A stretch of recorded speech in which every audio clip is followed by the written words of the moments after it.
apaan? Ya. Adik kamu jangan dimainin atuh. Emangnya siapa? Punya aku lah. Ya maaf. Emang kamu ngapain itu? Buat Gue tahu ya. Aku tuh mau bikin robot, tahu nggak, kayak orang-orang Jepang gitu, yang robot geter-geter, tau gak? Geter-geter. Doraemon. Pokoknya itu deh. Apa? Terus ini tuh kalau kamu tahu ya, ini lihat kan? Ini tuh dada tau, itu dada di bagian kiri. Oh, kira aku tebak baling bambu. Satu lagi dibikin nanti sini, jadi pas. Pas gak? Enggak, aku mau bikinnya Doraemon. Hai, kamu ngapain di sini? Ini tuh blower tau, biar sejuk, biar ada udara. Emang kamu jurusan apa sih? Aku tuh jurusan teknik elektronik kan. Emangnya tahu? Ini parah. Cuman gini-ginian doang. Gini-ginian doang. Parah. Enggak lah. Teknik elektro tuh luas tau. Enggak cuma gini-ginian doang. Apa kata gini-ginian doang nih? Parah banget. Ya tuh, kalau kamu gini-ginian berarti gitu-gituan. Kamu mah. Gini, kamu percaya nggak tadi yang aku omongin kalau teknik elektro tuh luas? Percaya nggak? Enggak, itu sih kayak gitu. Biar terus kamu percaya. gitu. Enggak lah, biar kamu percaya. Mending kita langsung aja undang kamu. Beliau tuh alumni dari teknik elektro tau. Dari UKRI. Dari UKRI. Mau dipanggilin nggak? Boleh, Biar kamu percaya. Jadi langsung aja. Bapak Firman. Pak Heri. Bapak, gimana kabarnya Pak? Alhamdulillah. Ini nih Pak, masa saya main yang ginian dibilang gitu-gitu doang? Nggak tahu nih Pak. Udah buat apa? Pasti coba. teknik elektro mah cuma gitu-gituan. Enggak ya Pak ya? Enggak. Coba tanya ke Bapak. Iya kan Pak. Pak? Ya. Teknik elektro tuh gimana nih Pak? Di teknik elektro itu sebetulnya ya ini kan perangkat atau produk hardware ya di komputer yang dibangun dari komponen-komponen elektronika. Kalau nggak ada komponen elektronika, dia tidak akan bisa bekerja. Nah, jadi kalau elektro itu sebenarnya luas ya. Tapi ya yang sudah pasti hubungannya di teknik elektro. Nah, kalau di kampus UKRI, kalau saya dulu fokusnya di telekomunikasi. Telekomunikasi. Telekomunikasi ngapain Pak? Ngebenerin telepon gitu Pak? Salah satunya. Oh serius? Oh beneran? Ya, jadi telekomunikasi kalau di teknik elektro itu bicara bagaimana mentransfer informasi data secara jarak jauh, gitu kan? Iya. Mau itu secara menggunakan wireless atau kabel atau menggunakan kabel. Nah dari situ berkembang kan teknologinya telekomunikasi itu. Jadi dari perangkat radionya, kemudian perangkat pemancarnya, penerimanya, dan sebagainya. Nah, itu yang sekarang mulai ramai. Kadang kan kalau dulu teknik elektro itu dianggapnya tukang nyoldernya. Iya. Oh iya benar. Nyolder, Iya Pak. servis TV, servis radio gitu kan. Jadi tukang servis Pak. Iya. Padahal kalau kita di sana dikenalkan dan bagaimana meng-create sebuah produk yang basicnya dari komponen-komponen elektronika itu. Nah itu, jadi teknik elektro kalau kita kuliah itu bukan ya kalau nyerpis mah bahasa kampung daerahnya, bahasa sehari-hari kita. Bahasa awam lah ya. Nyerpis sebenarnya ya bukan orientasinya. Tuh hari kamu dengerin, bukan nyolir gini-gini doang, banyak tahu tuh kata Bapak juga. So kamu kalau nggak ada teknik elektro bisa nggak main laptop? Enggak. Iya paling makanya jangan. cuma cotol gitu doang elektro mah ya. Enggak, tuh kan udah tidak sesederhana itu. Jadi teknik elektro itu tidak sesederhana.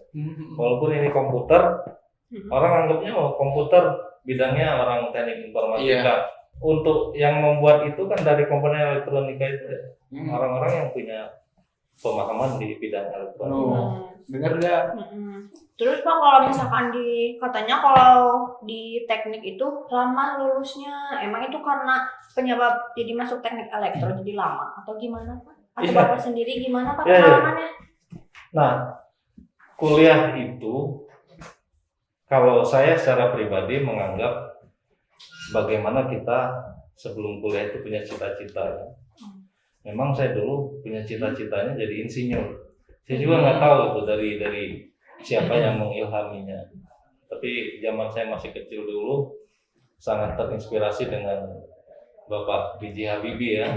Pesawat ya Pak. Ya, jadi dia benar-benar seorang engineer yang sukses gitu kan. Nah akhirnya terbesarlah saya ingin jadi insinyur.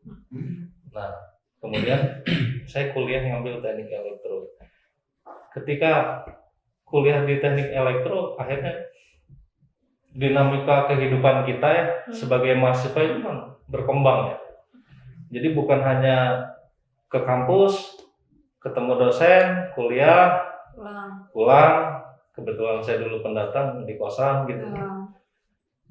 Ternyata dinamikanya malah luas gitu ya. Di sana kita berinteraksi dengan banyak orang, baik itu teman-teman seangkatan, teman-teman jurusan yang lain dan sebagainya. Dan mulai ketika zaman saya dulu itu masuk kampus, dikenalkan kampus kan ada program apa namanya ospek ya. Iya. Ospek, oh ternyata begini ya, mahasiswa itu ternyata bukan hanya kuliah tok tugasnya, dikenalkan tridharma perguruan tinggi gitu kan. Iya. Kemudian senior aktif berorganisasi. Iya.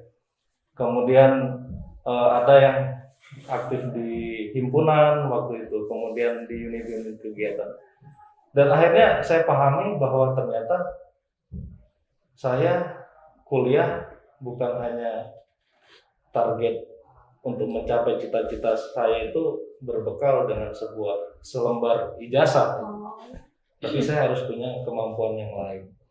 Akhirnya saya tentukan keputusan pribadi saya bahwa saya kuliah itu inginnya lulus tepat waktu, maksudnya siap gitu ya. Lulus dengan siap gitu. Oh iya. Bukan cepat gitu, tapi tepat gitu. Teknik elektro itu mayoritas turunan ilmu eksaknya dari matematika dan fisika. Hitung-hitung itu Pak. Betul.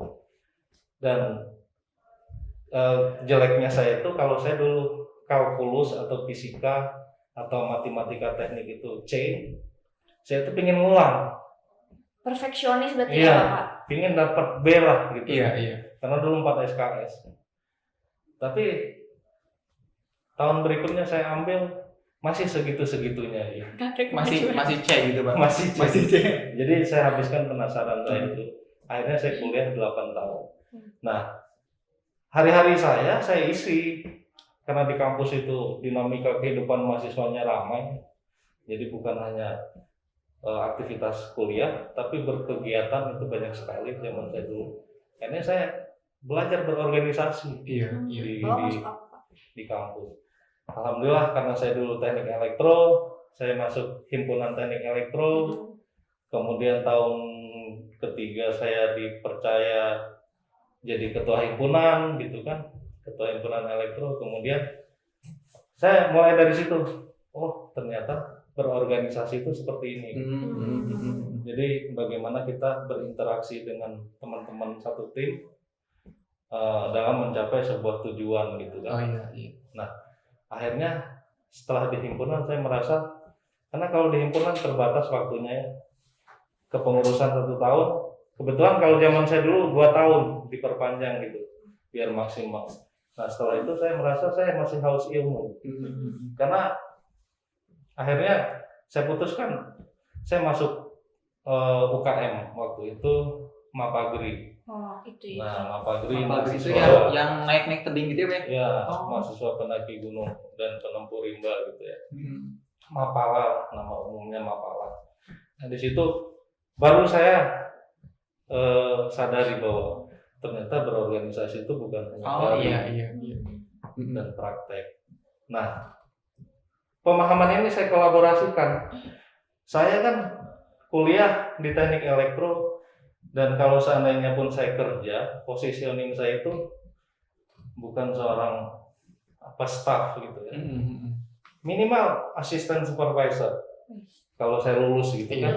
Artinya kan waktu zaman saya dulu S1 itu posisinya sudah ada gitu ya, kelulusan S1 supervisor ke atas itu. Artinya punya bawahan. Nah, bagaimana memanage bawahan, bekerja sama dalam sebuah tim, ya akhirnya ya juga ini perlu sekali gitu. Oh iya. Berorganisasi. Dan akhirnya tadi menjawab, saya akhirnya memutuskan kuliah 8 tahun. Oh. 8 tahun. Tapi ini jangan dicontoh kuliah 8 tahunnya ya. Kuliah lamanya jangan dicontoh. Tapi isi hari-hari kita di kampus itu bukan kuliah pulang, apa istilahnya? Kupu-kupu. Kuliah pulang ya. Kuliah. Tapi beres kuliah aktif di semua kegiatan yang kita coba.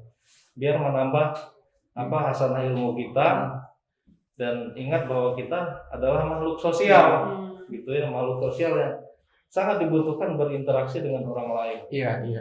Nah, akhirnya satu-satunya yang saya dapat ya selain kuliah ya saya berorganisasi di yang ada di internal kampus kita saat itu. Iya.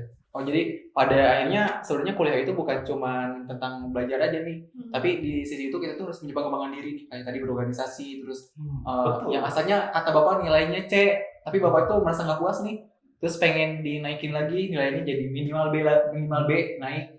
Maka dari itu di situ ya pentingnya kuliah itu ya di pengembangan dirinya.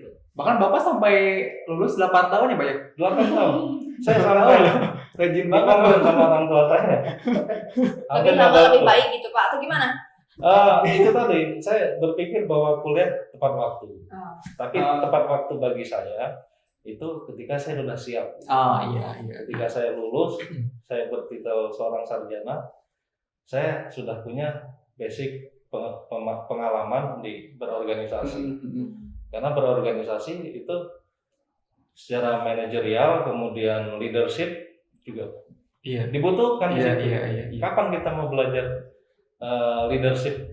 Leadership itu kan harus disimulasikan. Nggak bisa hanya sekedar baca teori. Benar banget. Harus disimulasikan, dipraktekkan dengan interaksi dan kegiatan-kegiatan di kampus. Nah itu yang bagi saya sangat penting gitu. Nih Pak, tadi menarik ya.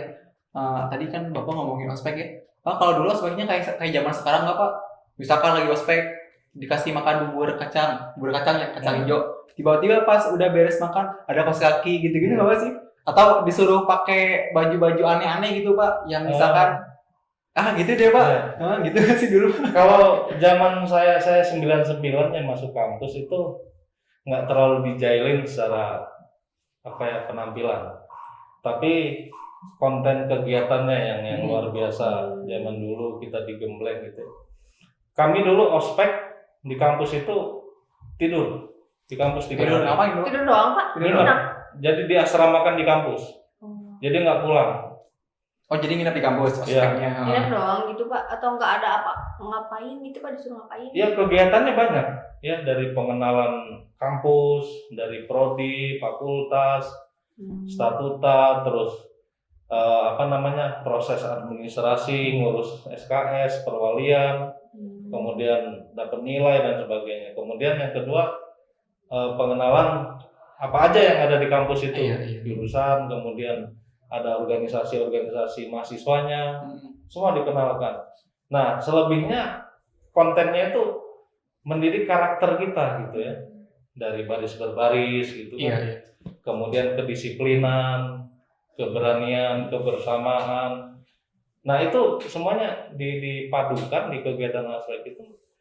Jadi ya salah satunya dijailin ya ada. Oh, masih tetap ada Pak? Dijailin gitu, makan. Kalau zaman saya dulu ospek itu paling stres kalau mau makan. Kenapa? Bareng-bareng gitu atau gimana? Diremas-remas? Enggak seru. Zaman kan kita tuh kegiatan makan itu kan dijadwal. Kegiatan full, otomatis sebelum jadwal makan itu kita udah lapar. Sudah seneng mau makan nih. Wah, perut keisi nih. Dibikin ngantri gitu. Zaman saya dulu kan ratusan mahasiswa gitu kan. Waiting list berarti ya Pak? Iya, waiting list. Masuk ke aula itu kan. Iya. Berderet tuh, mengular gitu kan. Sambil nunggu, kita tuh jalan di tempat gitu kan. Saya praktekin ini. Sambil nyanyi. Potong bebek. Gitu. Sambil maju Pak. Ini sambil nyari makan misalnya. Enggak, ini gimana? piring ada di dalam.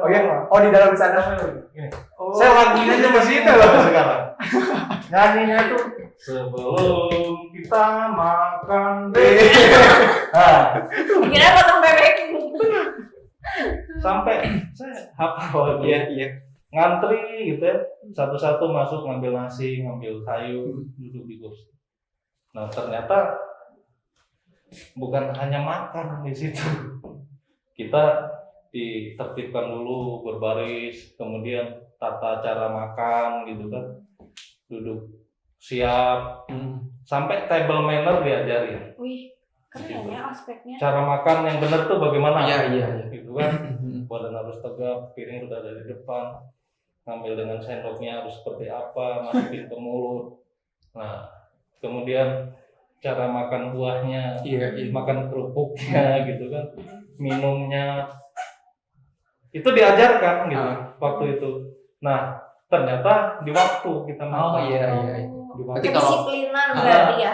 kalau misalkan ospek bapaknya ngejailinnya itu masih kayak ada apa sih namanya? Ada value-nya gitu, ada nilainya, Iya, ada iya. titik baliknya Pak ya. Iya. Nah, buat kakak-kakak nih, buat kakak-kakak yang nanti ospek ya, buat kakak-kakak yang nanti ospek, kalau ospek tuh jangan apa namanya? Jangan Gila-gilaan. gila-gilaan lah. Heeh. Toh kalaupun misalkan mau gila-gilaan, coba harus ada nilainya ya Pak ya. Kayak tadi misalkan Tujuan. yang makan disuruh joget-joget, tapi kan itu tentang kebersamaan, tentang tata tertib ya Pak ya. Jangan ada kosaki Betul. busuk, jangan apa kakak kelas, jangan gitu ya. Nah, jadi pada saat makan itu, nah baru di situ pendidikannya ada di situ, ditanamkan. Tadi table manner, kedisiplinan, kebersamaan, terus kemandirian. Kebayang kan ada anak mami mungkin kan di situ yang makan ternyata pilih-pilih. Oh iya benar Wah, ini benar. saya nggak bisa makan. Tapi ketika itu dipaksa harus makan dan di waktu. Ketika waktu mau habis, adik-adik waktu kalian tinggal 2 menit lagi, kata panitia. Gitu kan. Selesaikan secepatnya. Mulai kita melanggar table manner gitu. Kontang-konteng kayak bebek. Iya. Ditegur, suruh berdiri semua, dikasih hukuman gitu kan. Sampai akhirnya yang nggak dihabisin harus kebersamaan. Teman yang lain membantu gitu. Terus dan akhirnya 3 hari itu kita akhirnya stres kalau mau makan. Yang awalnya wah perut kenyang, jadi akhirnya nafsu makan hilang kalau mau makan. Tapi ya saya rasakan ternyata ya untuk urusan table manner aja ternyata itu sebagai poin kita menilai orang gitu. Kebayang nggak kalau kalian nanti kerja nih atau lagi temu dengan klien, investor atau teman atau keluarga atau calon mertua, ya kan? Berat calon mertua. Dinner ya. Iya. Terus kamu tuh seorang sarjana gitu kan, yang notabene orang terdidik. Nah di situ saya mendapatkan ilmunya table manner. Jadi akhirnya kita udah dilatih gitu kan, makannya harus begini caranya. Iya. Dan gestur kita, ya akhirnya kita confident gitu kan, jadi. Nah itu kalau ospek. Belum yang lain-lain lah, masalah di barak yang harus tertib. Saya satu barak itu kan dulu dicampur nih. Cewek cowok? Enggak. Atau gimana? Jurusan. Kirain cewek cowok Pak. Jadi saya elektro itu campur dengan jurusan lain, teknik arsitek, lingkungan dan informatika. Iya, terus gimana tuh Pak? Karena kita nggak kenal gitu kan, cuman kenal banget lah ibaratnya. Tapi nggak tahu nama gitu ya Pak? Itu malam pertama itu kita kena styling ya namanya. Tengah malam panitia datang bangunin kita, terus saya ditanya, teman kamu sebelah kanan siapa namanya? Aduh, nggak tahu. Teman kamu sebelah kiri ketiga siapa namanya? Jurusan apa? Waduh, bener juga ya gitu. Akhirnya ditegur lagi, kena hukuman lagi. Nah tapi di situ akhirnya kita mengetahui bahwa kita tuh harus aware gitu ya, harus peduli gitu, bukan satu ruangan tapi nggak kenal gitu ya, harus sampai tahu namanya siapa, jurusannya apa, kemudian tinggalnya di mana, asalnya dari mana, itu tahu kita dulu. Nah di situ akhirnya saling menghafal. Iya. Nah, Permisi. Apa? Dari netizen nih Pak, Eh, ada tanyaan. Mau nanya nih, dari anak-anak Bapak kan udah lulus nih dari Ya. UKRI. Ada pertanyaan, Bapak setelah lulus dari UKRI nih, lulusan elektro, Bapak tuh kerja gimana sih? Kerja jadi apa? Kan pasti banyak nih Ya, yang keluarnya tuh nggak jadi ke elektro lagi gitu. Ah, Pasti kan dunia kerja luas nih. betul. Bapak punya jadi apa gitu atau kemampuan apa gitu? Siap. Mm-mm. Nah, boleh dijawab aja, tapi saya balik lagi. Bela netizen Pak. Netizen. tapi pertanyaannya bagus. Ya gimana tuh, Pak? Gimana tuh, Pak? Nyambung yang tadi ya, Pak ya. Sebetulnya elektro itu karena luas ya. Mm-mm. Hampir semua perangkat yang kita gunakan itu menggunakan perangkat elektronika. Kemudian kalau pertanyaannya setelah lulus saya kerja di mana? Alhamdulillah sampai hari ini saya masih di bidang teknik elektro gitu. Saya kerja di salah satu perusahaan swasta. Kebetulan saya dipercaya menjabat sebagai kepala departemen audiovisual media. Oh, itu masih tentang elektro juga, Pak? Iya, audiovisual media itu produknya adalah semua media, karena perusahaan kami ini di bidang advertising ya, periklanan. Jadi semua media, baik itu billboard yang konvensional, kemudian baliho, sampai yang digital. Yang digital itu videotron, yang TV-TV gede yang pinggir jalan.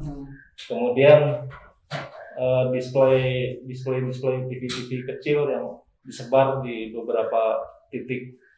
Nah, pekerjaannya saya di situ. Jadi mengoperasionalkan troubleshooting, maintenance, after sales-nya. Iya. Nah, alhamdulillah sampai hari ini masih di bidang elektronika. Tapi jangan dianggap lulusan S1 itu teknik elektro itu seorang teknisi. Memang entry-nya saya dulu teknisi, engineer gitu. Engineer. Sebagai engineer di perusahaan saya. Karena mungkin basic saya S1, kemudian saya punya pengalaman berorganisasi, bisa mengelola tim, kemudian menjalankan program perusahaan, tertib administrasi, perform kita baik, gitu kan. Akhirnya saya dari asisten supervisor masuk jadi supervisor, kemudian junior manager sampai sekarang senior manager. Tuh, dia punya jabatan tuh, nggak gitu-gitu doang. Jadi, kayak kata Pak iya, tadi. jangan anggap nanti saya nggak punya jabatan kalau benar, kuliah di benar. teknik elektro. Justru teknik itu, ya saya sebagai orang teknik ya, punten bagi adik-adik yang non teknik. Justru dia bisa kemana-mana. Iya. Kecuali yang bidang-bidang yang perlu keahlian khusus ya, akuntansi, Iya, gitu benar, kan, Pak. perpajakan, gitu, terus desain, gitu. Kalau selain itu Bapak ada pekerjaan lain atau gimana? Kan kata Bapak bisa jadi, kalau misalnya teknisi kan bisa jadi ke yang lain gitu ya, bukan jadi sebagai teknisi. Ya. Ada nggak Pak, Bapak jadi apa, ngebanding setir, jadi apa pekerjaan Bapak gitu apa? Oke. Nah, karena pengalaman di dunia kerja kita berkembang gitu, akhirnya kan otomatis juga knowledge kita juga bertambah gitu Pasti, di Pak, bidang benar. pekerjaan. Akhirnya ya kebetulan saya sebelum itu saya dipercaya oleh perusahaan untuk membuat satu tim baru di bidang activation gitu. Activation itu event organizer, IO. Oh, di teknik elektro jadi IO loh. Nah, bayangin kan, Gimana orang lagi, Pak? teknik pindah jadi IO. Terus kenapa Pak jadi kepikiran pengen jadi IO? Iya. Ya, karena waktu itu menurut kami di perusahaan bisnis activation itu cukup menjanjikan dan ada peluangnya gitu. Akhirnya kita create bisnis baru dan berjalan. Nah, artinya seorang teknik elektro ternyata bisa loh ditempatkan di bidang usaha yang tidak ada hubungannya Dengan teknik elektro, event organizer. Iya. Saya di productionnya juga, apalagi production, teknik juga gitu. Iya. Ada hubungannya dengan listrik, konstruksi dan sebagainya. Itu. Oh ini Pak, katanya Bapak juga buka magang-magang gitu ya buat mahasiswa-mahasiswa. Bukan nggak sih Pak? Nah, karena saya kan sebagai alumni ya, alumni saya juga bangga sebagai alumni UKRI gitu ya. Artinya saya juga merasakan bagaimana susahnya dulu saya ketika jadi mahasiswa itu mau kerja praktek gitu kan, kemudian magang dan sebagainya. Akhirnya saya suka menawarkan ke adik-adik saya gitu kan. Biasanya saya sounding ke dosen teman-teman yang ada di kampus atau adik-adik saya di UKM atau di himpunan, Iya. di himpunan elektro dan UKM Mapagri. Mereka sampai hari ini masih Masih ada. Masih oh Dan iya. tim saya juga yang jurusan teknik elektro dari kampus itu ada 3 orang. Oh iya. Nah yang magang ada 2 orang. Hmm. Belum yang di bidang elektroniknya, Iya. elektronikanya. Belum yang di event organizer juga. Oh, kalau gitu, pengen magang sama bapak, boleh nggak sih? Kamu Pak, kerjain pengen itu. magang ya, Pak? ya? Asal siap. Udah ya, kamu udah kan, udah jelas segitu aja, udah ngerti kan? Ya, Kayak itu nggak cuma gitu-gitu aja, banyak kamu. udah. Si bapak juga bisa jadi. Kamu ingat ngerjain ini, aku juga mau ikutan ke bapak. Ya, Magang ya udah Pak, bareng aja Pak. Yang mana dulu nih? Saya Mau bareng-bareng? Saya dulu aja, kamu di sini kan ngerjain itu. Ya udah. bareng. Ya bareng Pak, aja. Pak, Ya udah bareng. Pak, sama Pak. Yuk.